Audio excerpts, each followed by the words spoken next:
over 1,000 generations, the Jedi Knights were the guardians of peace and justice in the Old Republic. Before the Dark Times. Before the Empire. Hey, what's up, guys? Christopher Stolle here. Welcome back to another edition of Journal of the Jedi. Guys, it's exciting time in Star Wars because there's some rumors going on. Of course, Episode 9 is about to release on Blu-ray. I believe the digital format of Rise of Skywalker is already out, but the Blu-ray comes March 31st. So if you haven't gotten it already, go pre-order your copy. The end of the Skywalker saga, great to go. But we're going to talk about Disney Plus here for a minute. And in particular, what we're going to be talking about is we're going to be talking about the Clone Wars. The new series rebooted for Disney Plus. I don't know if reboot's the right term. They brought back the series for an additional season. We've got 4 episodes in so far, dealing with really with what happened to the 501st clone member Echo, who was originally part of the crew that consisted of oh my god, Captain Rex and the like Fives.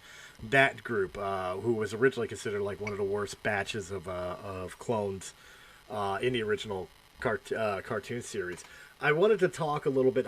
This is going to be as spoiler free as I can make it because of people. I know not everybody has the Disney Plus app yet. And of course, maybe some people are waiting for all of them to release. They are doing it episodically, and maybe they want to sit down and binge it. So I don't want to spoil too much. But apparently, and I've got to go back and I've got to watch the original 6 seasons of Clone Wars, because I don't remember Echo getting kidnapped, or actually I don't even remember him being killed, but that just shows how long ago it's been since I've watched the Clone Wars. That he was actually captured and being experimented on by the Separatists, and what goes in from there is just a whole new rendition of a new story, which so far has been very captivating. I've got to say, the introduction of the Bad Batch clones, at first I thought I was going to hate that, because the clones, the reason they're clones is they're all from the same guy. They're all from Jango Fett, so they look like Jango. They sound like Jango.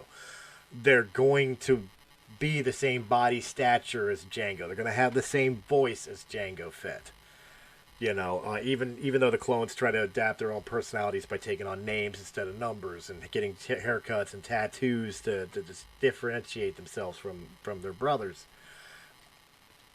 I thought that was the original concept of the clones, but the Bad Batch and the introduction of that these were not only clones of Jango Fett, but they were altered to have certain abilities or to look differently than Jango itself, and these quote unquote mutations are the cause of it. And I thought that was an interesting concept. At first, I hated it. I'm like, "What are you doing? You're changing the canon," which it's kind of arduous since Disney owns the canon. They could change it however they want.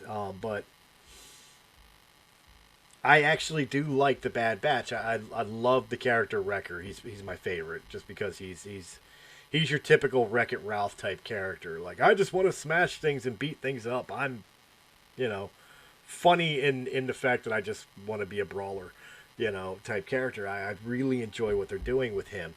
But as far as the animation is a lot crisper. I will go off the record right now, or go on the record right now and say that. This is the best looking rendition of the Clone Wars that I've seen ever. And I do remember when the Clone Wars first came out and how boxy the computer-generated animation was. I always said, like, Obi-Wan's beard, for example, in the original couple seasons of the Clone Wars, looked like something that was animated for fucking Hercules, the cartoon, because it was, like, very, very pointy and shapely, like the Roman hieroglyphs that were used for the Hercules show, or movie, rather. So I always felt that was the animation for Clone Wars. However, with the four episodes going in, everybody looks sharper. Like the facial distinguish features and all still look the same. It still looks like the Anakin Skywalker from episode 1. It still looks like the Obi-Wan Kenobi from episode 1 of season 1. Mace Windu, but they just cleaned it up. The thing that I found a little weird is that they are starting to move it towards episode 3, Revenge of the Sith. Anakin's taking more liberties about his tendencies for the dark side, and they're all the Jedi generals are no longer wearing armor.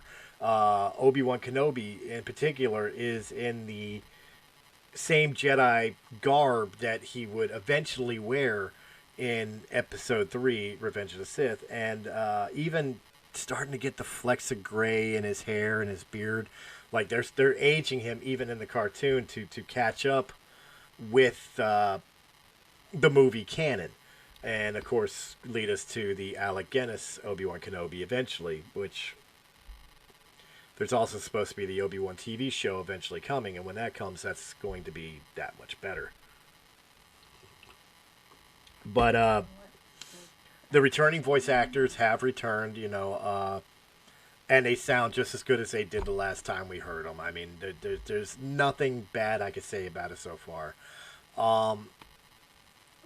I will say that thus far, and again, I'm trying to avoid spoilers, thus far, the lack of Sith involvement, no Darth Sidious, no Darth Tyrannus, a.k.a. Count Dooku sightings as of yet. Nothing with Darth Maul yet. Really, even the Jedi have been kind of secondary characters to the actual clones, Rex, Echo, and the Bad Batch, right now in these first 4 episodes. So I'm still waiting to see if Ahsoka is going to make an appearance. Waiting to see if we're going to get Dooku and Sidious and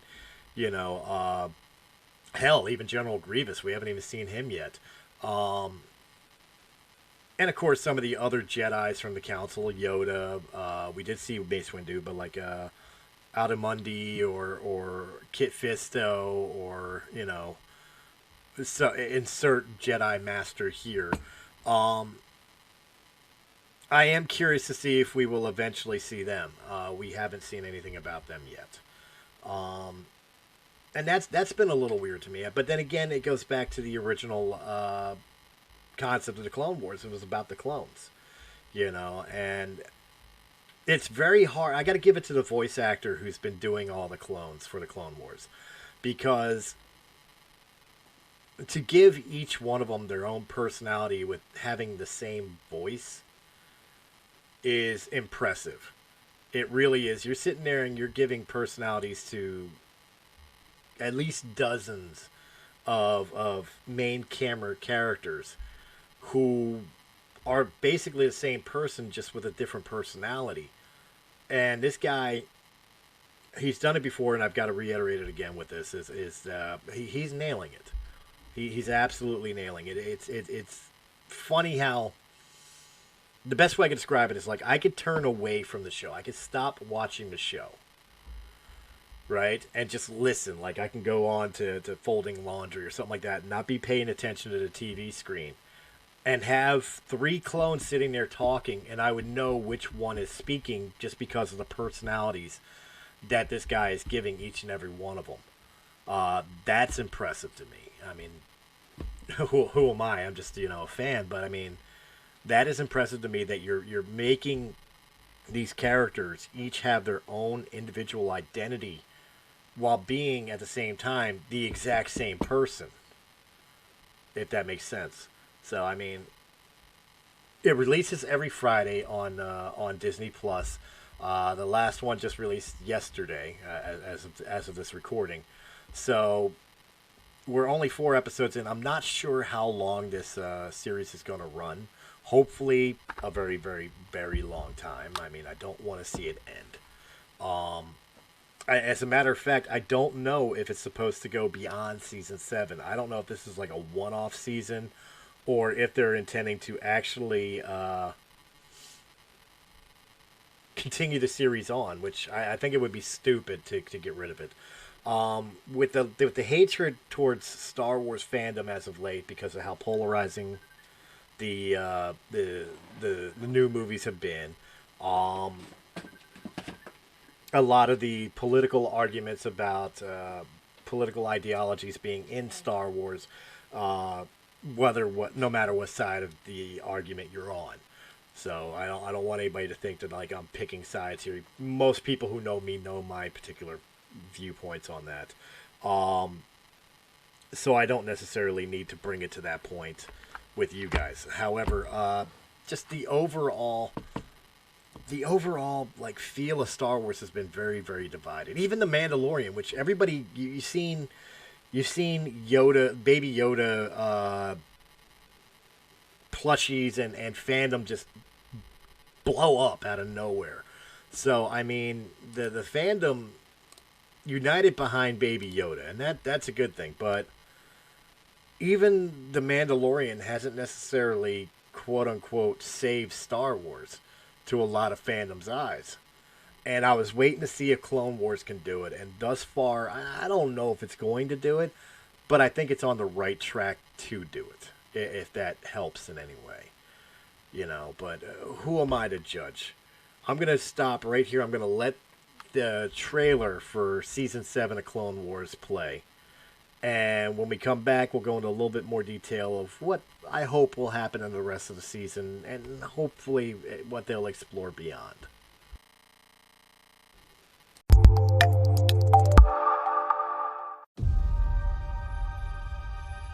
Soon, the galaxy will be remade. The Jedi and the Republic will die. I sense a plot to destroy the Jedi. Great care we must take. Why would anyone walk away from being a Jedi? We were trained to be keepers of the peace,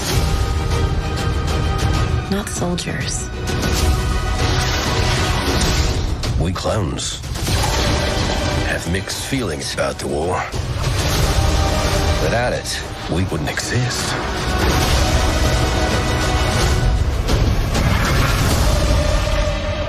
All part of the plan. The plan. Everything is about to change.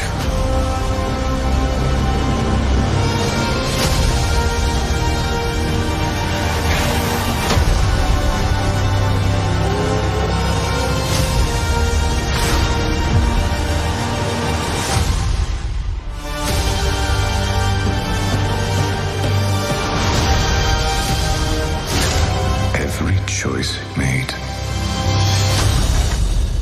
has led to this.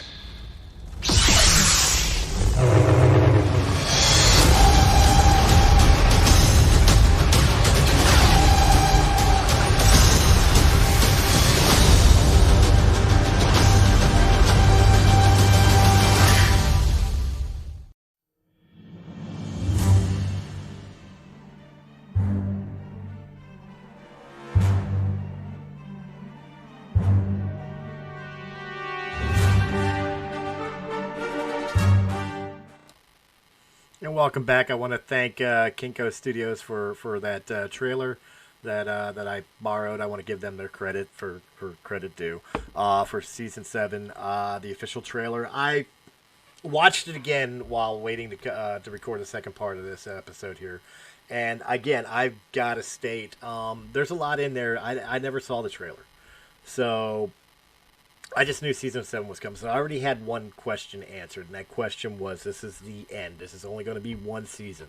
One-off show. That's a little disappointing. However, there was some interesting tidbits in there. Some of the scenes were from the first 4 episodes, like them being surrounded by the droid army and the like. But you could definitely tell that what I was saying about Anakin going darker And of course, you can see the animation of like Obi-Wan stroking his beard, where he's got the gray inflections in his hair, and the beard is a little more realistic looking than it previously looked. If that makes any sense whatsoever, because it is a cartoon, and I mean things are still a little blocky and choppy. But you also see that they're not wearing the battle armor anymore. They are just wearing Jedi tunics and robes and the like. We did see appearances of Windu and Yoda and so on and so forth. And of course, we do see Ahsoka. I didn't realize how much of a part both Darth Maul and Ahsoka were going to play in this. But it looks like we're actually building up to maybe a grand finale of Darth Maul and Ahsoka meeting up with each other and fighting each other, and that's kind of exciting. But at the same time, it kind of sucks because thanks to the movies and other TV shows, we already know that both survive, both make it in some way, shape, or form. We know Maul winds up dying at the hands of Obi-Wan, while Obi-Wan was attempting to protect young Luke Skywalker back during the Star Wars Rebels TV show, the series-ending season of Rebels. So we already know Darth Maul makes it at least that far. Plus, in Solo, we know he winds up becoming like the head of the Crimson Dawn Syndicate, so on and so forth. Ahsoka, on the other hand, thanks to Rebels, we know she makes it all the way past Return of the Jedi, and she may even still be alive during the current prequel or sequel trilogy era. I don't really know how long her species lives. She may still be alive and kicking in the universe. So it's kind of a spoiler in its own right that we as cool of a fight between Maul and Ahsoka may be, we know both of them are going to walk away from this. It's more exciting when you don't know what's going to happen. Like in Rebels, again, to use an example, when Ahsoka faced Vader, you weren't sure if Ahsoka survived that. There was speculations that she did. Dave Filoni had fun with the is she or isn't she, for a couple seasons. But come the final season, Ahsoka's still alive. So I don't know how they're going to play that off and have it hold some sort of gravity and weight. But, it's still going to be cool to see. I did find it interesting that, again, no Dooku, no Sidious even in the trailer. And, of course, the other thing, too, is I like that you're starting to see kind of a shift in the clones as well. They were sitting there talking about, we have mixed feelings about the war because without it, we wouldn't exist. And that's a valid point because, I mean, the clones were created for this army, for this war, to give enough defense and retaliation against the separatist movement with the battle droids. So he's right. Without the war, the clones would never have been created and put into service of the Republic.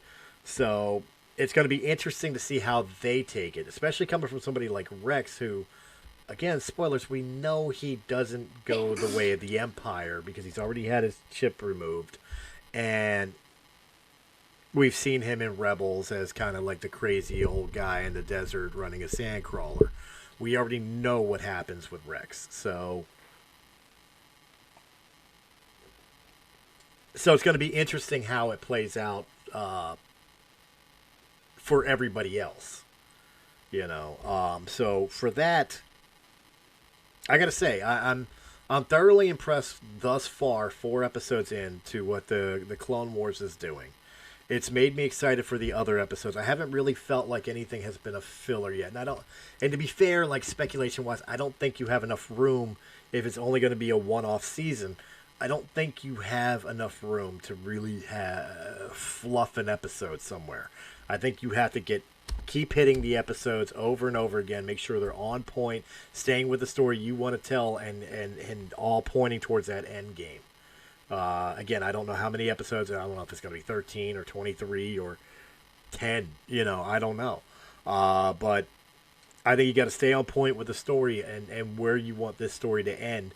How far into episode 3 are we going to get with Clone Wars? I've heard rumors that it's actually going to make it to Order 66, which is in 3/4 of the way through Revenge of the Sith. So that's going to be interesting to see, not only from the clones' point of view, but maybe people like Ahsoka's point of view, where she sees the fall of the Jedi Order. She sees the purge happen.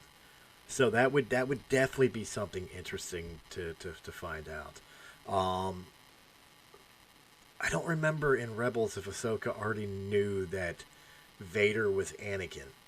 But if she did, and I could be wrong on this, again, it's been a while since I've watched Rebels, it's been a while since I've watched the original Clone Wars cartoons. But it would be interesting if she did know in Rebels that Anakin was Vader, if this is where she found out.